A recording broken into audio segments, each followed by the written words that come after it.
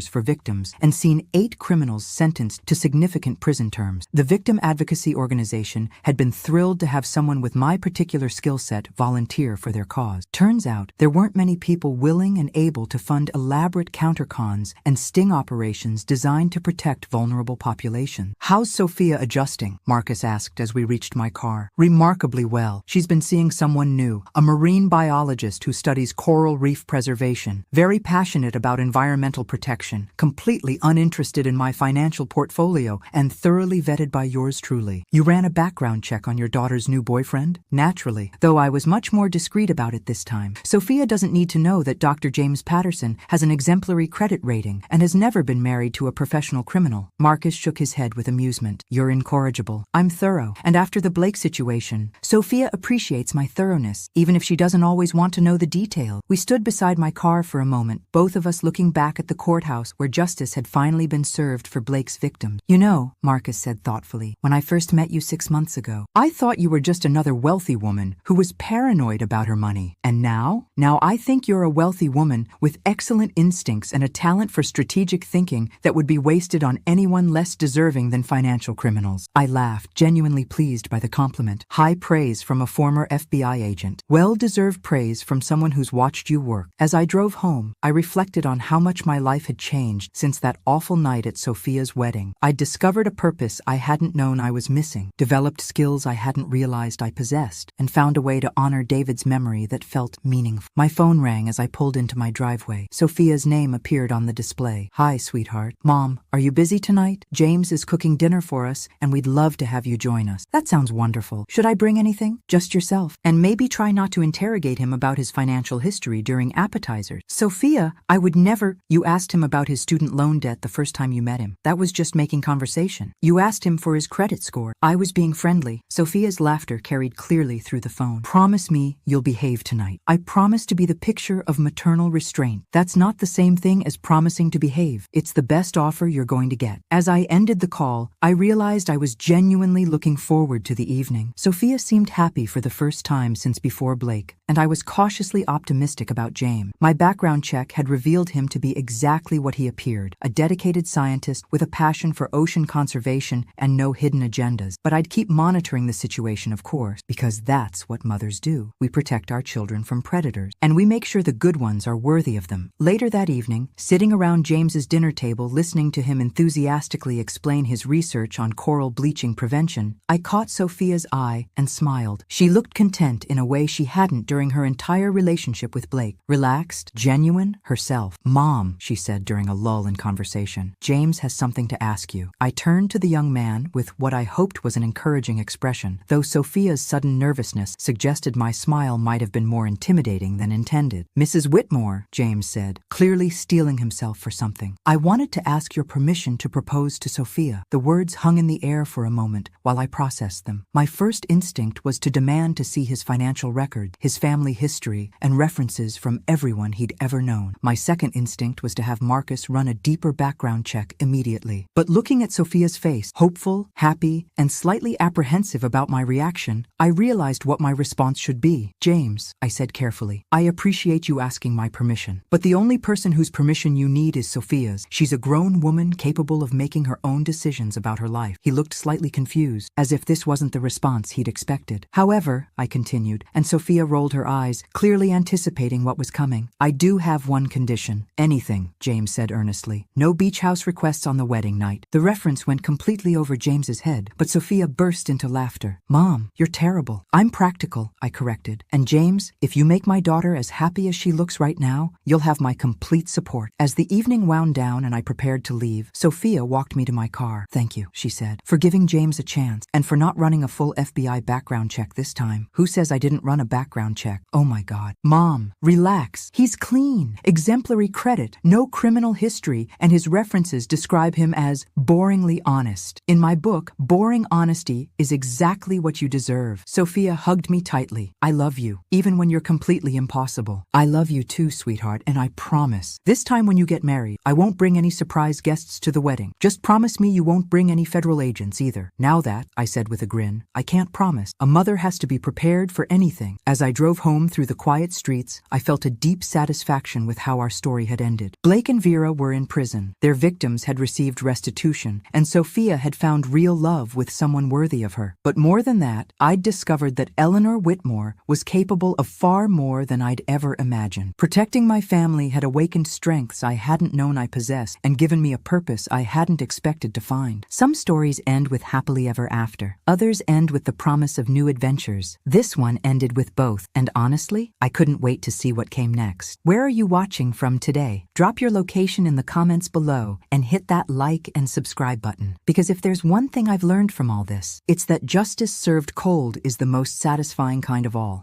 Thanks for listening. Don't forget to subscribe and feel free to share your story in the comments. Your voice matters.